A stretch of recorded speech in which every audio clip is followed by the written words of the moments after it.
Good afternoon, everyone. This is your belated midweek catch up. Again, I've been having problems with my heating, and I've had builders in this week as well. So it's been an absolute nightmare in terms of getting things done. Not much of an update really on these pieces because I had almost got to the point of finishing them. And I think I may have just added in these little a little line around the edge here with some crosses in between these separated chain stitches. So obviously the chain stitches is one that I've shown you before, so I won't go through that. The one that has changed, and has changed quite a lot, is this one here. So this is the one I'm going to actually keep this for myself. The other ones I'm giving away. This one is one that I'm going to be putting on my tree.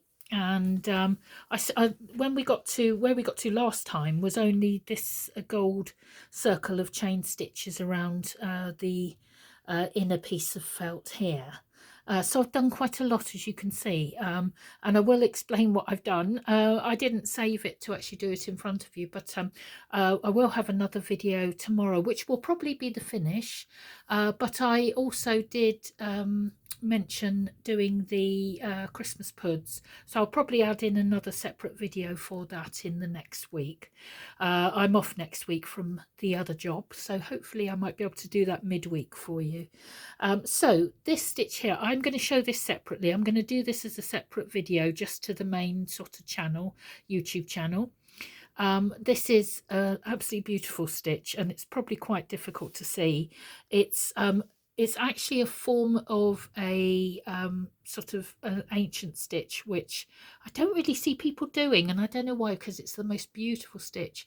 It's called sham hem stitch, and I've actually made it my own by making it a herringbone, not just a zigzag stitch with the green. I'm going to try and come in and see if you can see this. So here we've got this green stitch. Now with sham hem stitch, usually you would do a zigzag and then you follow around the contours of the top and bottom of the stitch to make this this design. As I say, I've used, instead of a zigzag, I've actually used herringbone stitch because I did it by accident, and then when I looked at it I thought, oh, that's actually, you know, that's actually nicer than the actual stitch. It's a fiddly one, so I will show you it on a separate video, which will come out shortly. So I did that in green, and then went round it with this thicker sort of pink ribbon that I've got, which was thread which I've got, which was a little bit difficult. Probably I would have done it the other way round and had the slightly thinner green stitch as this sort of decorative stitch here. I have another example of this to show you as well. It is a stitch that I go into in quite some detail on the Heart Workshop. So this is a slightly bigger one to show you, and just show you the beauty of this stitch. I don't know if the colours are going to come out, but I've got this lovely sort of verdigris green here wrapped around this sort of sable coloured stitch. And again here I've done the herringbone rather than what is the proper stitch, which is a zigzag. So you initially do the herringbone stitch, and then you get the second colour and you wrap it around the top and bottom of each of the stitches.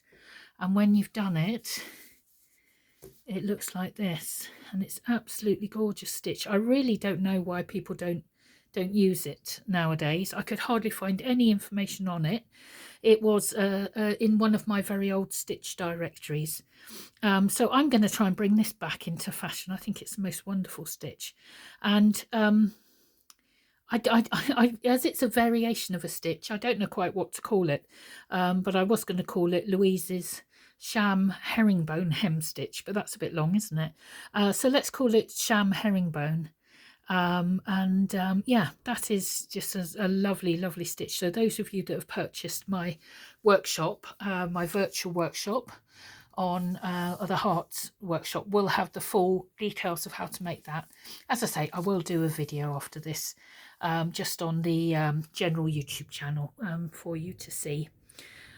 So this is the stitch that I've worked here, and then coming out of that I've got a very fine gold stitch, which is a thread which is the same thread that I used doubled up there. I've just done it in a single thread of this metallic, which is, as you all know, metallic threads absolute pain to work with, but boy do they give a bit of sparkle. So I've done some single fly stitches there, and then interspersed with French knots. I've then come out to do what looks a bit like a zigzag stitch, but what I've actually done is flipped the fly stitch upside down. I was just trying to think what to do on the next row, and I started sort of fiddling around.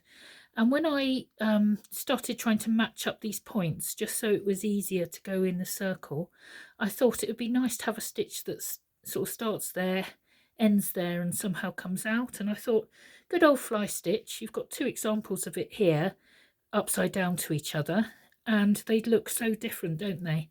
It doesn't look almost like the same stitch at all. So I rather love this. I'm really quite like this, and I'm very excited to get this on my tree. I think I might get my tree up this week. This is again the metallic thread doubled up, so we've got it single there and double on both of these, with again a single chain stitch interspersed with some French knots. So as you can see, I'm not using a whole raft of different techniques. These are all quite sort of, with the exception of the sham herringbone stitch, it's simple stitches, and even that's not particularly hard. So yeah, I haven't got much further due to circumstances outside of my control, but I hope you've all had a go. And I know on the group, if you're not already on my Facebook group, Slow Stitching by Hand with Eleanor Grace, do come and find us. Do answer the questions, obviously, so I know you're not a bot, and you can have a look at some of the lovely work that some of the people on the group are doing. There's some really beautiful things by a number of our group members, and they've taken it in all different ways. It's really lovely to see. So I will be back tomorrow with ostensibly the finish. So I've got to do a little bit more work on this, decide what I'm going to do around the edge.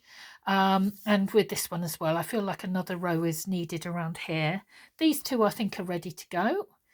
And these three I'm going to give away to friends and family, and this one I'm going to keep for myself. So I hope you've enjoyed it, and I look forward to seeing your creations. I'd love to see you put them in the Facebook group, so we can enjoy looking at how different everybody's creations are.